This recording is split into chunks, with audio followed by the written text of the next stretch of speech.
ఇప్పుడు చాలా మంది ఫాస్టింగ్ ఉంటారు కదా సార్. అంటే నేను ఈ టైం వరకి తినను, అసలు వాటర్ గూడా కన్జ్యూమ్ చెయ్యను అని చెప్పేసి ఉంటారు. మరి వాళ్ళకెలా? అక్కడే వస్తున్నాను. హ్మ్. ఏంటి అంటే ఒకరోజు, 2 రోజులు, 3 రోజులు తినకపోయినా ఏమవ్వదు. హ్మ్. ఓకే. ఎందుకవ్వదు? అంటే మనకి శక్తి వస్తుంది. ఎక్కడి నుంచి వస్తుంది? మనం తీసుకున్న ఆహారం నుంచి వస్తుంది. రైస్ లాగానే మనకి శక్తినివ్వదు. హ్మ్. మటన్ చికెన్ లాగానే మనకు శక్తినివ్వదు. పాలలాగా ఇవ్వవు. ఇదంతా total food can be converted into glucose. Okay. ప్రతి ఆహారం మన గ్లూకోజ్ కింద మారుతుంది. హ్మ్. ఆ గ్లూకోజ్ మన శరీరానికి శక్తినిస్తుందనమాట.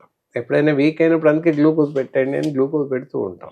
నిరాహార దీక్షలు చేస్తుంటారు 5 రోజులు, 6 రోజులు, 7 రోజులు. హ్మ్. 4వ రోజు, 5వ రోజు బలవంతంగా తీసుకొని పోయి హాస్పిటల్‌లో పడుకోబెట్టి గ్లూకోజ్ పెట్టిపిస్తారు. ఎందుకంటే పడిపోతారు. ఇంక అయిపోతుంది శక్తి. 2వ రోజు, 3వ రోజుకి శక్తి పోతుంది. ఉండదింక.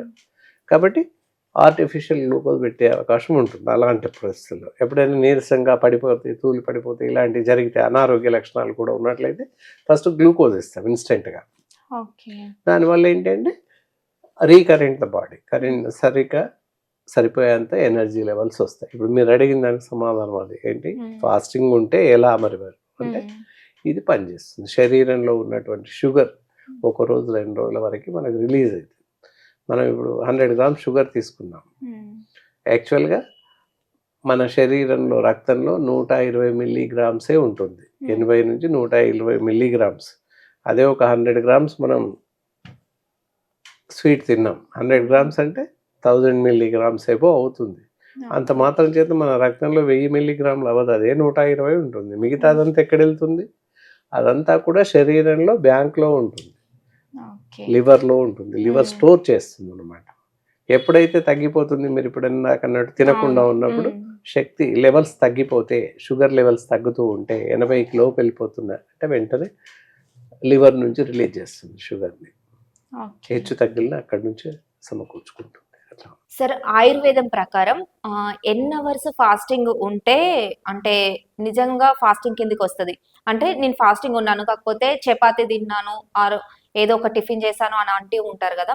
సో, అసలు ఫాస్టింగ్ అనంటే ఎన్ని అవర్స్ తినకుండా ఉంటే అది ఫాస్టింగ్ కిందకి వస్తుంది? ఒకటి బాగా గుర్తుపెట్టుకోవాలి. ఎవ్రీ 4 అవర్స్, 6 అవర్స్ డైట్ తీసుకోవాలి. ఫాస్టింగ్ ఉంటాము అనేది కరెక్ట్ కాదు. ఫాస్టింగ్ ఉండకూడదు. వాస్తవానికి ఉంటారు వేరు. ఇప్పుడు సైంటిస్టులు చెప్తున్నారు కదా ఉండండి అని సైంటిస్ట్ చెప్పలే. సైంటిస్ట్ ఎవరు చెప్పలే. ఏ డాక్టర్ చెప్పలే. అంటే క్యాన్సర్ సెల్స్ అనేవి చనిపోతాయి మీరు ఇన్ని అవర్స్ ఫాస్టింగ్ ఉంటే. ఫాస్టింగ్ అనేది చాలా మంచిదని రీసెర్చ్ చేసి చెప్పారు కదా. చనిపోతాయి ఫాస్టింగ్ ఉంటే అని లేదు. ఎనర్జీ లెవెల్స్ చాలా అవసరం క్యాన్సర్ పేషెంట్‌కి. ఎక్కువ అవసరం. ఎందుకంటే క్యాన్సర్ సెల్స్‌ని తట్టుకోవాలంటే శరీరంలో పొటెన్సీ శక్తి ఉండాలి. ఉత్పాదక శక్తి ఉండాలి. అంటే సెల్స్‌ని తట్టుకునే శక్తి మనిషి శరీరంలో ఉండాలి. ఇంక అసలేం తినకపోతే ఎక్కడి నుంచి శక్తి వస్తది? రాదుగా. అప్పుడు ఇంకా ఇంపార్టెంట్‌గా చెప్తాం క్యాన్సర్ సోకిన పేషెంట్‌కి ఒకవేళ వాళ్ళకు రేడియేషన్ థెరపీ, కీమోథెరపీ ఇస్తున్నప్పుడు డాక్టర్ చెప్పేది ఒకటే. ఏంటి? మంచిగా పళ్ళు తినండి, పాలు తాగండి అండ్ నాన్ వెజిటేరియన్‌లో చికెన్, ఫిష్ ఎక్కువ తీసుకోండి. పర్టిక్యులర్‌గా పాయింట్ ఔట్ చేసి చెప్తాం. ఎందుకంటే చికెన్ తీసుకోవడం వల్ల క్యాన్సర్‌ని ప్రొటెస్ట్ చేస్తుంది కొంతవరకు. తగ్గిస్తుంది కాదు, ప్రొటెస్ట్ చేస్తుంది కొంత. అంటే క్యాన్సర్ వచ్చిన వాళ్ళకి కాదు, రాని వాళ్ళకి అంటే రాకుండా ఉంటది ఫాస్టింగ్ ఉండడం వల్ల అని అంటున్నారు. కొత్త జబ్బులు వస్తాయి. తినకుండా అలా అదే పనిగా ఫాస్టింగ్ ఉన్నట్లయితే కొత్త జబ్బులు ఇందాక చెప్పాను కదా, శరీరం అలా అలవాటైపోద్ది. అలవాటుపోయి కొత్త జబ్బులు వచ్చే అవకాశం ఉంది. కాబట్టి టైమ్లీ తినాలి, టైమ్లీ పడుకోవాలి. అందుకే కడుపు నిండా తినాలి, కంటి నిండా నిద్రపోవాలి. అప్పుడే ఆరోగ్యం కరెక్ట్‌గా ఉంటుంది. సపోజ్ ఎగ్జాంపుల్ రైస్‌కు బదులుగా టిఫిన్స్ అని రోటీ లేదా దోస ఇలాంటివి తింటాం. అంటే కన్జ్యూమ్ ఆఫ్ ఫుడ్ తీసుకుంటాం. కాకపోతే ఆ లిమిటేషన్‌లో తీసుకుంటాం. అందువల్ల ఏమవ్వదు శరీరానికి. ఏం చేస్తాం? ఫాస్టింగ్ మామూలుగా అయితే ఒకరోజు ఎప్పుడు ఫాస్టింగ్ అనుకుందాం. మార్నింగ్ బ్రేక్‌ఫాస్ట్ చేస్తాం, మధ్యాహ్నం లంచ్ చేస్తాం, నైట్ లంచ్ చేయం. పాలు కానీ పళ్ళు కానీ లేదా బ్రేక్‌ఫాస్ట్ కానీ తీసుకుంటాం. సరిపోయింది. అలాగే కొన్ని కమ్యూనిటీస్‌లో పాయింట్అవుట్ చేయదు. కొన్ని కమ్యూనిటీస్‌లో డే మొత్తం ఏం తినరు, ఊమిగూడ మింగము అని చెప్తారు. ఊమిగూడ మింగము ఏంటి? సూర్యోదయానికన్నా ముందు 4:00కి ఒక హానర్ అలారం వస్తుంది వాళ్ళకి. సవేర్ అంటారు మామూలుగా వాళ్ళు కమ్యూనిటీలో.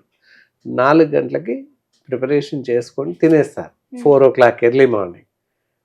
అయిపోయింది. అప్పుడు ఎవరైనా చూడం కదా, తినరు. తెల్లవారక ముందే తినేస్తారు. అంటే ఉదయం డే మొత్తంలో తినలేదు అని అర్థం. మళ్ళీ సాయంత్రం చీకటి పడే ముందు 6 o'clockకి అప్పుడు కొన్ని పళ్ళు తింటారు అంతే. ఓకే. రైస్ కానీ పళ్ళు కానీ తింటారు. సరిపోయింది కదా, 2 times భోజనంలో ఉంటారు ఎవరైనా. It is enough. అయితే భోజనం చేయకుండా మాత్రం ఉండకూడదు. ఉండకూడదు. ఓకే. ఇప్పుడు చెప్పా కదా, బెస్ట్ లంచ్ పొద్దున మార్నింగ్ 4 o'clockకి మంచి లంచ్ చేస్తారు. అక్కడ నుండి మళ్ళీ 12 hours minimum. Evening 4 to 5 o'clock తింటారు. మళ్ళీ 6 o'clockకి మళ్ళీ భోజనం చేస్తారు. 12 hours సరిపోయింది.